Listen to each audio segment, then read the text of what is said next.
नमस्कार दोस्तों, स्वागत है आप सभी का बंगाल एक्सप्रेस के आज के संस्करण में।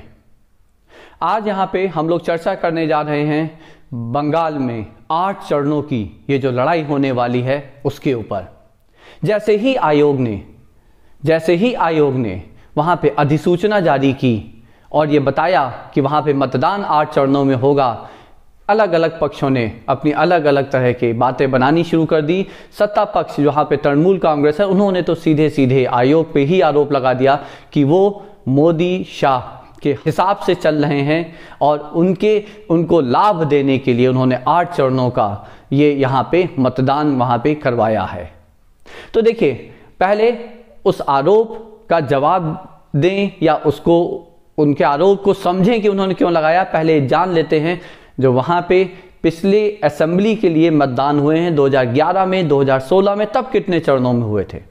2011 का जो वहाँ पे लड़ाई थी जो सीपीआईएम और तृणमूल कांग्रेस के बीच थी, जब वहाँ पे सीपीआईएम की गुंडागर्दी का बिल्कुल एक तरह से तहलका मचा रखा था, राज था, तब वहाँ पे 6 चरणों में चुनाव हुए थे और उस 6 चरणों चुनाव का ही नतीजा था, का ही परिणाम था कि वहाँ पे दीदी सत्ता में आई थी। उसके बाद 2016 के जब वहाँ पे विधानसभा के लिए मतदान हुआ तो 7 चरणों में वहाँ पे मतदान हुआ। अब आज की स्थिति पे आइए। आज 2016 के कंपैरिजन में आज वहाँ पे 30% ज़्यादा पोलिंग बूथ है। 30% ज़्यादा पोलिंग बूथ का मतलब आप समझ रहे हैं, 30% एक्स्ट्रा वहाँ पे सिक्योरिटी फोर्सेस चाहिए, सेंट्रल सिक्योरिटी फोर्सेस चाहिए, जो कि हर विधानसभा या लोकसभा के जब भी मतदान होता है वहाँ पे लगती हैं पोलिंग स्टेशंस, पोलिंग बूथ पे। 30% ज़्यादा स्टाफ चाहिए, सीसीटीवी कैमरा चाहिए, रिकॉर्डिंग मशीन चाहिए। कितना ज़्यादा वहाँ पे वर्कफोर्स लगेगा चुनाव आयोग का। और तब भी सिर्फ 1 चरण का मतदान आयोग ने वहाँ बढ़ाया है। तो क्या फर्क पड़ा? कुछ खास फर्क नहीं पड़ा। लेकिन वहां पे जब ममता बनर्जी आरोप लगाती हैं तो वो जरूर कुछ दिखाता है, कुछ हम लोगों को याद दिलाता है। याद करिए नवंबर 2020 का बिहार का चुनाव, जब एक रैली में राहुल गांधी ने ईवीएम को मोदी वोटिंग मशीन कह डाला था। तभी बहुत सारे समीक्षकों ने, इवन हम लोगों ने भी ये डिक्लेयर कर दिया था कि वहाँ पे आप सब लोग मान लें कि वहाँ पे एनडीए की जीत होने जा रही है। क्यों? क्योंकि चुनाव हो रहा है और आप इस प्रकार की भाषा बोल रहे हैं, इसका मतलब आपको ज़मीनी हकीकत पता चल चुकी है और आपने अपने हार का कारण ढूंढना शुरू कर दिया या ढूंढ लिया है। जब परिणाम आए तो भाजपा को वहाँ पे 75% का उनका स्ट्राइक रेट रहा। उन्हें 74 सीट मिली 110 सीट में, लगभग 70% के आसपास का स्ट्राइक रेट रहा। 110 उन्होंने लड़ी और 74 सीट वहाँ पे वो जीते। उसी जगह कांग्रेस वहाँ पे 80 सीट लड़ती है और 19 सीट जीतती है, लगभग 25% का स्ट्राइक रेट। तो आप देख रहे हैं वो फ़र्क, वो उन्हें शायद दिख गया था, तभी उन्होंने हार का तैयारी, हार के कारण उन्होंने ढूंढने के लिए उन्होंने ये बात बोल दी थी। अब आते हैं हम लोग बंगाल के चुनाव में। अच्छा, उससे पहले भी एक चीज़ आप और समझें। जब 2005 के वहाँ पे 2005 बिहार का वो चुनाव याद करें, जब वहाँ पर लालू प्रसाद यादव की सत्ता जाती है, राष्ट्रीय जनता दल हारता है और नीतीश कुमार पहली बार वहाँ पे चीफ मिनिस्टर बनते हैं, मुख्यमंत्री बनते हैं। तब वहाँ पे 4 फेज में मतदान हुआ था। 2011 का चुनाव, जब वहाँ पे बंगाल में जब टीएमसी जीतती है, सीपीआईएम हारती है, तो 6 फेज में चुनाव हुए थे दोस्तों। मतलब देखिए, यहाँ पे ये जानना जरूरी है कि लॉ एंड ऑर्डर सिचुएशन जो है या लॉ एंड ऑर्डर है वो स्टेट गवर्नमेंट की जिम्मेदारी है, राज्य सरकार की रिस्पॉन्सिबिलिटी है। तो अगर आयोग को इतने ज़्यादा चरण में मतदान कराना पड़ रहा है तो ये वैसे भी राज्य सरकार का ही फेलियर माना जाता है और माना जाना चाहिए भी। वरना क्या कारण है कि 6 चरणों में आपकी 2000 वहाँ पे 2000 कितनी सीट है, 2094 वहाँ पे सीटें हैं और 6, 7, 8 चरणों में मतदान हो रहा है। उसी जगह बिहार में 243 सीट है। इवन उत्तर प्रदेश में भी 2017 का वहाँ पे हो या 2012 हो, दोनों ही में 7 चरणों में मतदान हुआ और सीट वहाँ पे 403 है। इसका मतलब क्या? ये दर्शाता है कि पश्चिम बंगाल में लॉ एंड ऑर्डर सिचुएशन हमेशा वहाँ पे बिगड़ी रही है, हमेशा वहाँ पे एक आप कहिए कि एक गुंडागर्दी का राज रहा है। जैसे जैसे वहाँ पे चुनाव पास आते हैं वो चीज़ बढ़ती जाती है। अब आते हैं जो आरोप उन्होंने लगाया है, उस आरोप के लिए भी देखिए वो भी अपनी शायद ज़मीनी हकीकत वो भी समझ गई हैं दीदी वहाँ पे, और उन्होंने वहाँ पर ये अपने हार का कारण, शायद हार का कारण उन्होंने ढूंढ लिया है या ढूंढना शुरू कर दिया है। सबसे पहला आरोप उन्होंने आयोग पे ही लगा दिया, बल्कि उन्हें यहाँ समझना चाहिए कि ये तो उन्हीं का फेल्योर है। अगर वो इतनी बड़ी जननेता हैं, जननायक हैं, या उन्हें इतना ज़बरदस्त वहाँ पे जनता का सपोर्ट है, तो क्या फ़र्क पड़ता है कि वो चुनाव वहाँ पे 2 चरणों में हो, 5 चरणों में हो, 8 चरणों में हो या 12 चरणों में हो। जब वोट उन्हें पड़ना ही है तो फिर क्या फ़र्क पड़ता है, वोट तो उन्हीं को पड़ेगा।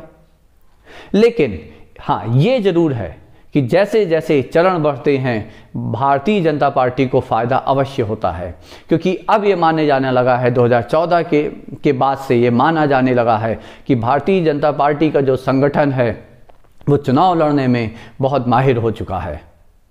एक वेल ऑयल्ड मशीन की तरह से वो काम करता है, और जैसे जैसे ज़्यादा चरण बढ़ते हैं वो मशीन अपना जो एपिसेंटर है या अपना फोकस है वो एक चरण से उठा के दूसरे चरण में आराम से शिफ्ट कर पाती है।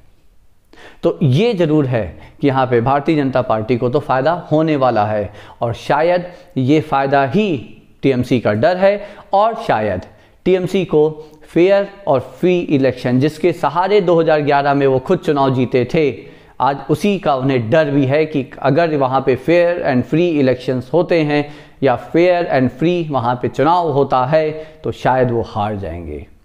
जिसकी कि अभी बानगी आप यहाँ पे हम लोगों ने जो कुछ वीडियो वहाँ पे बनाए थे, कुछ इंटरव्यूज़ लिए हैं, ऑडियो उनकी वीडियो ऑडियो क्लिप्स हमारे पास हैं, वहाँ पे भी अभी हम लोग आपको यहाँ पे सुनाएंगे, दिखाएंगे कि बंगाल की जनता क्या कह रही है कि वहाँ पे टीएमसी के शासन में कितनी गुंडागर्दी है, कितना वहाँ पे लॉ एंड ऑर्डर की सिचुएशन ख़राब है दोस्तों। तो चलिए आप ये पार्ट भी देख लीजिए और फिर निर्णय कर लीजिए कि ये जो उन्होंने आरोप लगाया है वो ये सच है या ये उनकी खींच यहाँ पे दिखाता है।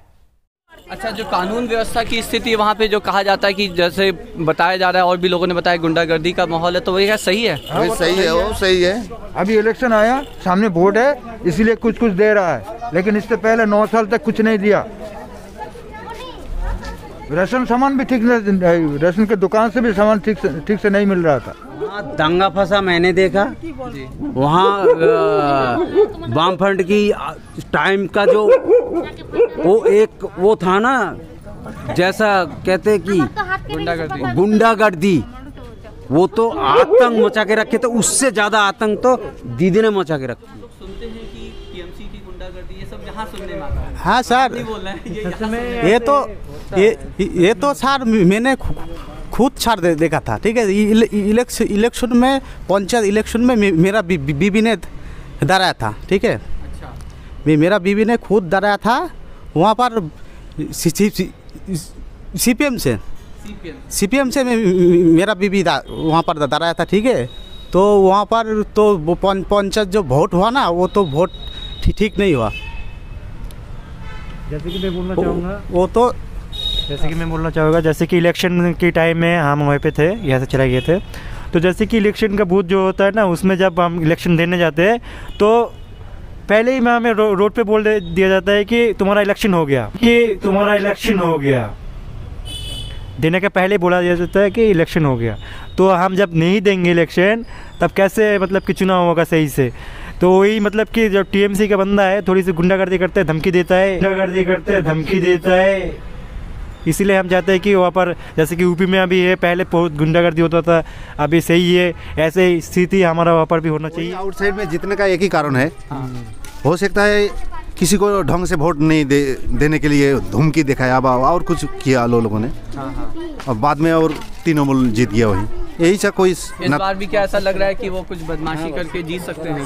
हाँ, तो दंगाबाज हो रहा है, अभी पता चला है, फोन से बात किया है, दंगाबाज हो रहा है, कोई कुछ गड़बड़ हो रहा है, ऐसे कुछ हो रहा है, पता है, ऐसे कुछ हो रहा है। तो वो तो मेरे गांव की तरफ तृणमूल भी है, लेकिन कोई काम नहीं हुआ, क्योंकि हमारा जो 10 साल से हुआ था, वही जो मेंबर तृणमूल बीजेपी से था, उसको धमकी दिखाया, वो तो भाग के आया इधर, अभी भी नोएडा में है।